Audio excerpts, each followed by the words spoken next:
The crash that changed everything. The night sky over South America was peaceful. The stars shined brightly, and the Amazon rainforest stretched like a dark sea beneath them. But then, something strange happened. A bright object appeared high in the sky, moving too fast to be a meteor. It burned with a blue-white light, leaving a glowing trail behind it. Locals in small villages below stopped what they were doing. Some watched in fear, others in wonder. The object wasn't falling, it was crashing. And it was huge. With a deafening roar, it tore through the atmosphere, shaking windows and making birds fly from the trees in panic. Then it hit the ground. The explosion was unlike anything ever seen before. There was no fire, no smoke, just a deep impact that sent a shockwave through the earth. The jungle trembled. Trees snapped like twigs. And then, silence. A discovery that shocked the world. Early the next morning, a team of explorers and researchers in a nearby city received reports of the strange event. Dr. Emily Carter, an astrophysicist, was the first to hear about it. "A meteor?" she asked her assistant. "No," the young man replied, shaking his head. "People are saying it didn't burn up. It landed in one piece." That was impossible. Anything falling from space at that speed would be destroyed on impact. But if it didn't burn, then what was it? Hours later, satellites picked up something even stranger. The crash site was emitting signals. These signals weren't natural. They were structured, like radio waves, but the pattern was unfamiliar. NASA, the military, and governments around the world scrambled to respond. Within hours, a special operations team was on its way to the Amazon. The first look. When the military helicopters arrived at the site, the scene was unbelievable. The crater was massive, stretching nearly a kilometer wide. But what lay inside was even more shocking. A ship. It was buried halfway into the earth, its metallic surface cracked and covered in jungle dust. Strange symbols, glowing faintly, ran along its curved exterior. It wasn't human. It wasn't from Earth. "Confirm visual," a soldier whispered into his radio. "This is not a meteor. I repeat, this is a ship." A cold silence followed. The world had changed in an instant. Secrets beneath the surface. Dr. Carter and her team arrived at the site, pushing past soldiers to get a closer look. The ship's hull was unlike anything she had ever seen. Smooth, almost liquid in its design, but it pulsed faintly, as if still alive. "This thing isn't dead," she murmured. Then something happened. One of the scientists touched the surface. Immediately, a section of the ship lit up, symbols glowing brighter. A deep, humming sound came from inside. And then, the ship responded. A panel slid open, revealing a dark passageway leading inside. Dr. Carter stepped back, heart pounding. "It's not just a wreck," she whispered. "It's waking up." Final suspense moment. As the team stood frozen, another discovery sent shockwaves across the world. NASA's deep space telescopes picked up something heading toward Earth. Multiple objects, fast-moving, large, and they weren't human. Something, or someone, was coming to retrieve what was theirs. The first visitors from the stars. The world was no longer the same. Within hours of the crash, every major government knew about it. Secret meetings took place. Satellites focused on the impact site. Military forces surrounded the area, and scientists worked in shifts to understand the ship. But while Earth scrambled for answers, something else was already watching. A warning from the stars. At a hidden space observatory, deep in the mountains of Chile, Dr. Alex Monroe stared at the latest readings from the Deep Space Telescope. He had seen many strange things in his career.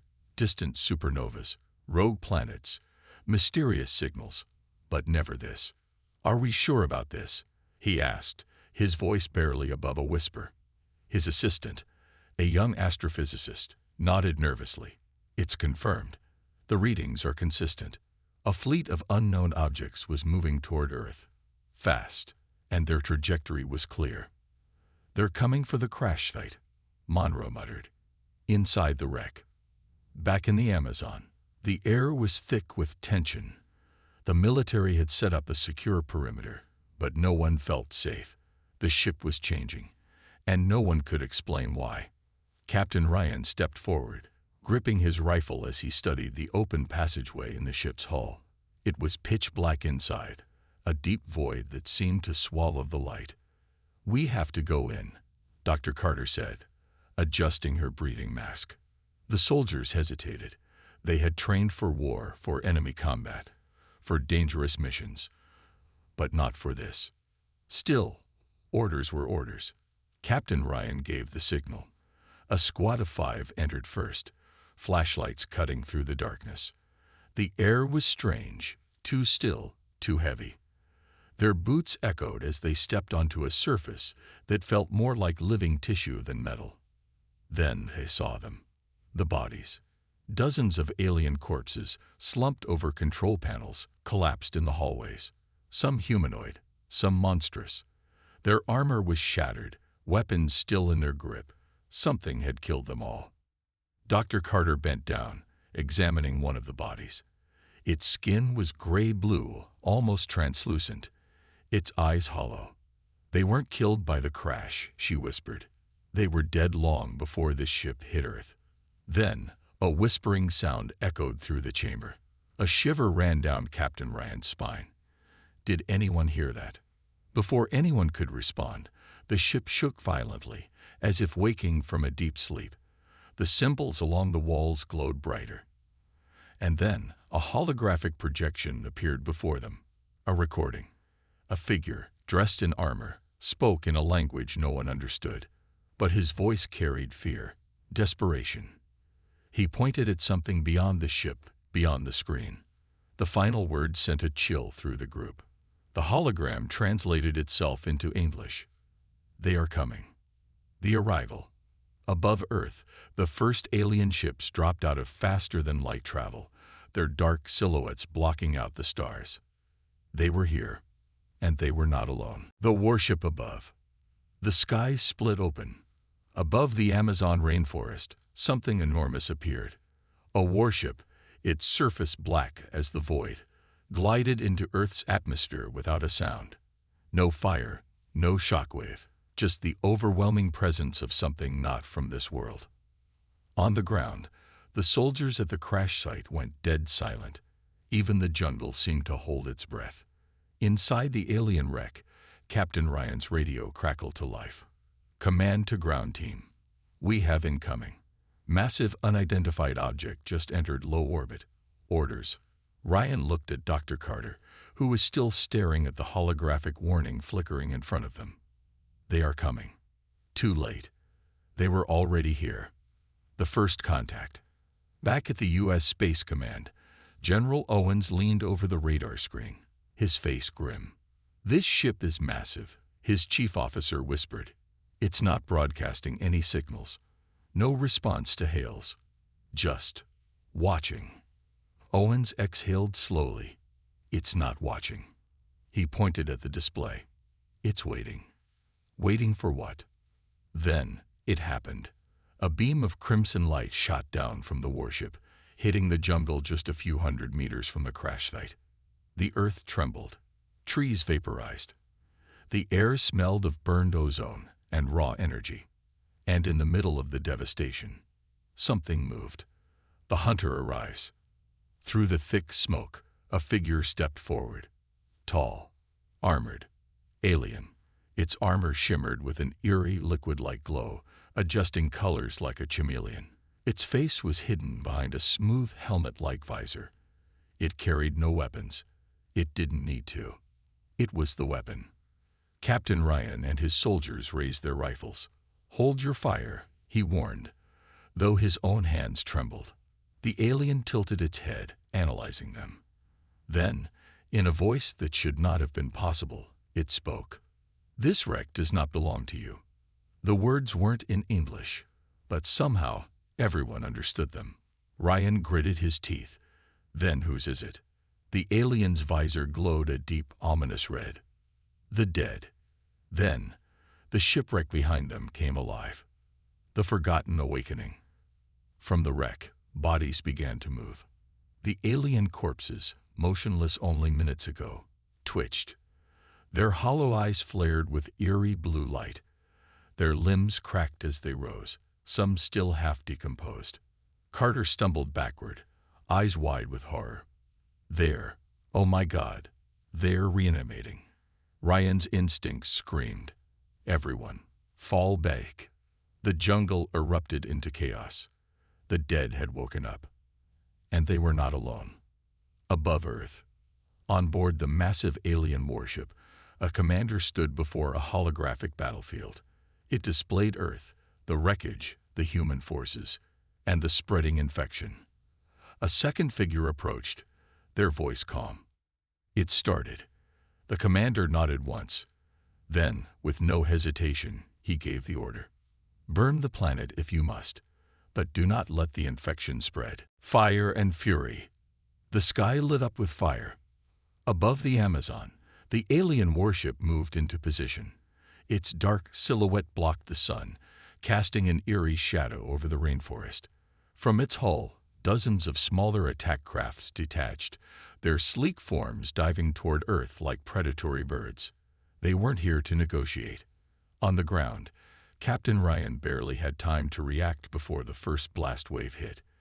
Trees snapped like twigs, dirt and debris rained down like a storm, and the air filled with the deafening roar of incoming ships. The aliens had made their decision. They were going to wipe out everything. The undead swarm.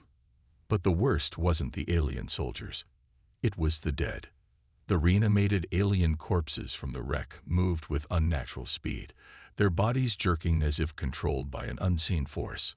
Some still clutched their weapons, while others grew twisted, new limbs, shifting into grotesque forms. Ryan's squad opened fire, bullets tearing into the creatures. But it didn't stop them.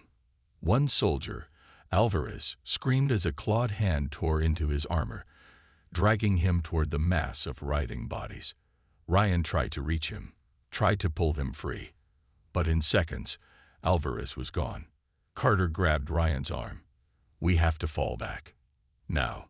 The air boiled as another blast hit, sending shockwaves through the jungle. Ryan gritted his teeth. Move. Get to the evac point. But as they ran, he saw something that froze his blood. The alien who had spoken to them, the hunter, was walking through the chaos untouched. The reanimated corpses didn't attack it. They moved around it, almost bowing in its presence. And then it spoke again. You do not understand what you have found. Ryan aimed his rifle, his heart pounding. Then explain it. The hunter tilted its head. Your world is already infected. And with that, it raised one hand, and the jungle itself began to change. The infection spreads. The trees shuddered. The ground cracked open. Vines twisted and pulsed, turning black with an unnatural energy. Everywhere the light touched, life itself started to decay. The infection was spreading. Carter gasped. It's not just the bodies. It's the entire ecosystem. It's adapting. Ryan barely had time to register her words before the first human soldier turned. It was Alvarez, or what was left of him. His eyes glowed with the same blue fire as the alien dead. His mouth opened, but his scream was not human anymore. His skin cracked, shifting, growing something else beneath it. Carter staggered back. Ryan, we need to get out of here. Now. Ryan clenched his jaw. They had to warn Command. They had to let the world know. But deep down, he already knew the truth. This wasn't just an invasion. It was something worse, and Earth might not survive it. Above Earth, on the alien warship, the commander stood at the control panel, watching the events unfold. A red light flashed on the console. The second-in-command approached.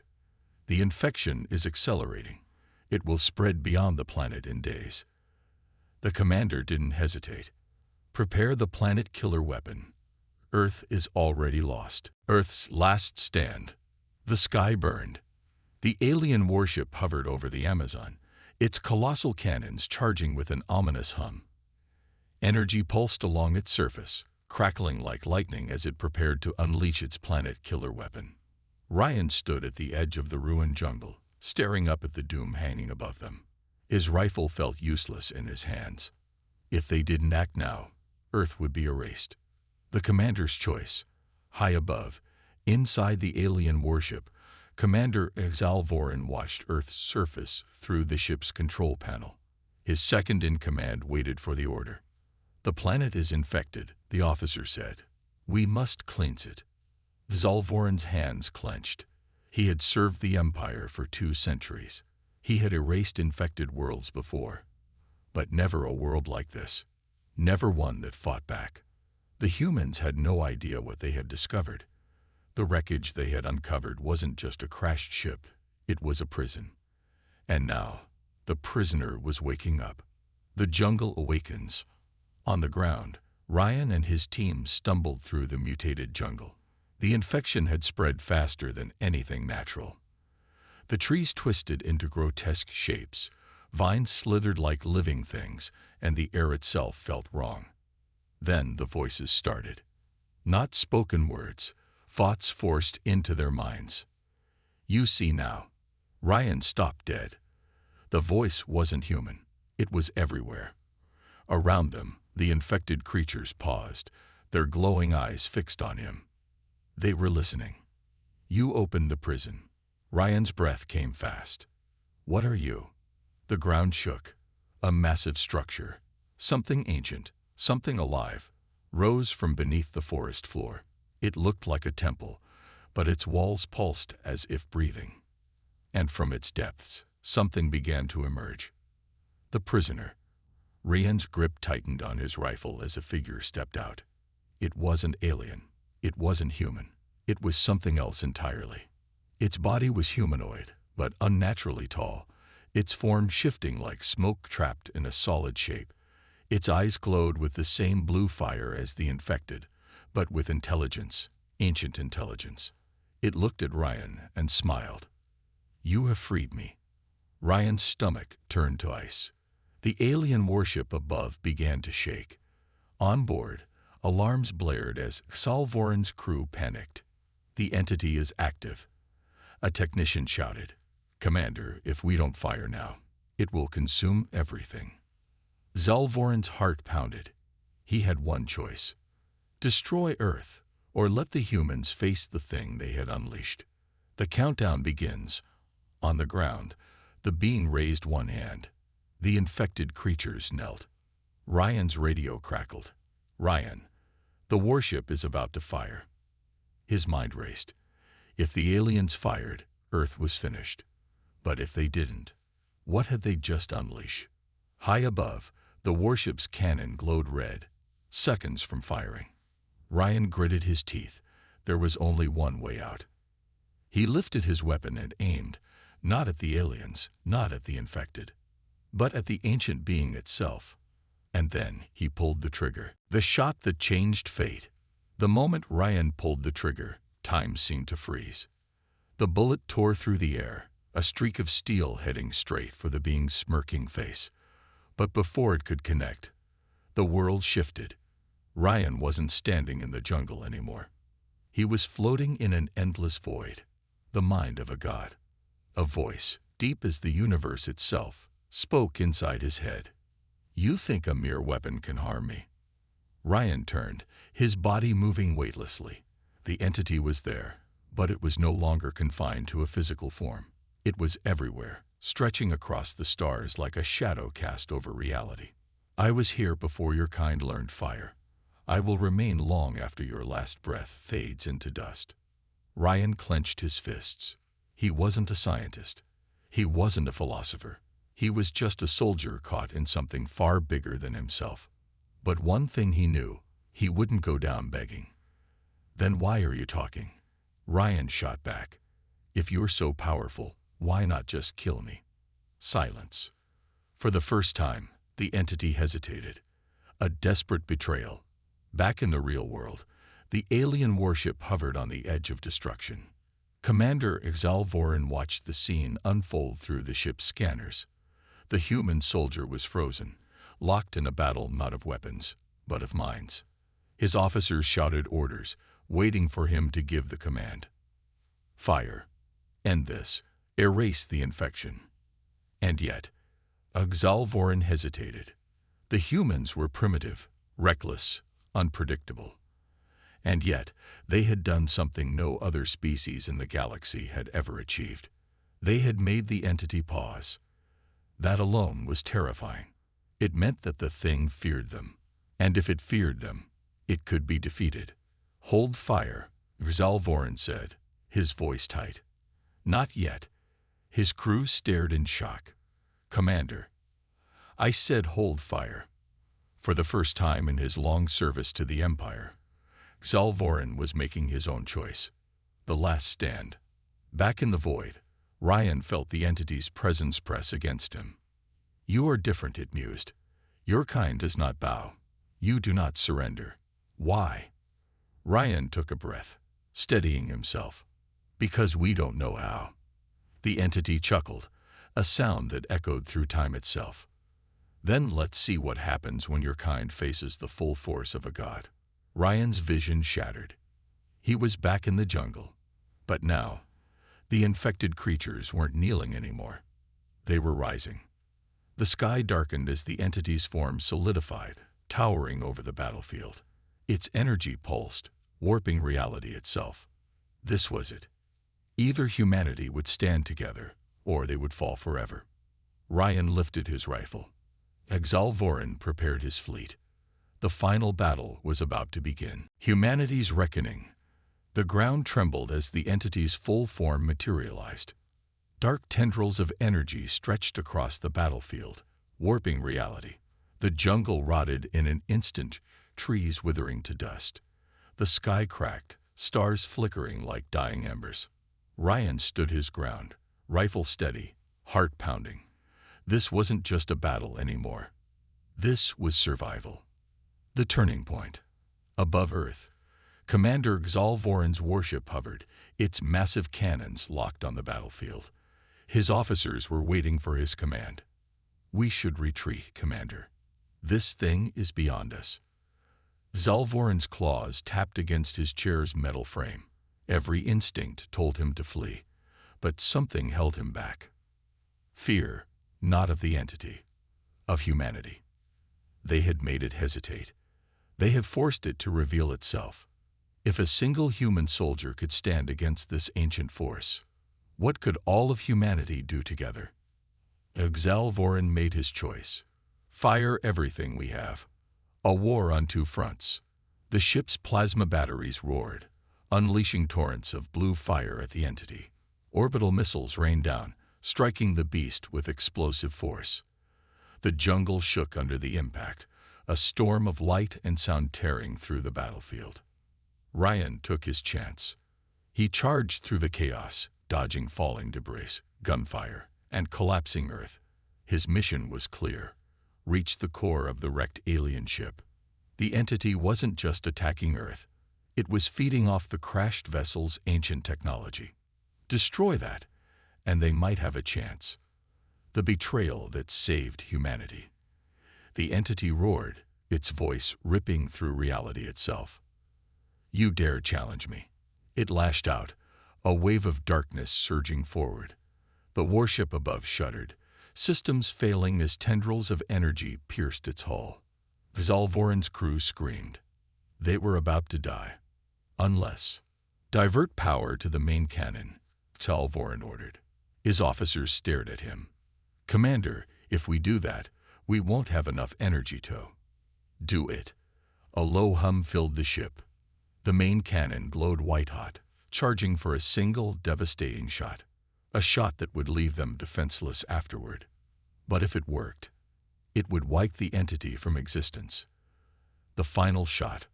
Rand reached the wreckage. The alien technology pulsed with unnatural light, the entity's influence rooted deep inside it. There was no time. He pulled a grenade from his vest, armed it, and shoved it deep into the core. The entity screamed. At the same moment, Xalvorin fired. A beam of pure, blinding light erupted from the warship, piercing through the sky and slamming into the entity. The explosion tore reality apart. For a brief second, there was nothing. Just silence. Then, a shockwave ripped outward, vaporizing the battlefield. Ryan felt himself flung into the air, his body weightless. The last thing he saw was the entity's form collapsing, its shadowy body unraveling into dust. And then, darkness. The aftermath. Ryan awoke to the sound of distant thunder. He was alive. Barely. The jungle was gone. A massive crater left in its place. The alien ship destroyed. The entity gone. But Earth was still standing. Above him, Zolvarin's ship drifted lifelessly, its power spent. A moment later, escape pods launched, streaking across the sky. Ryan sighed, forcing himself up. His body ached, but he was alive. And for the first time, humanity had faced the darkness of the universe, and won. But deep in the void, something watched, and it was not pleased.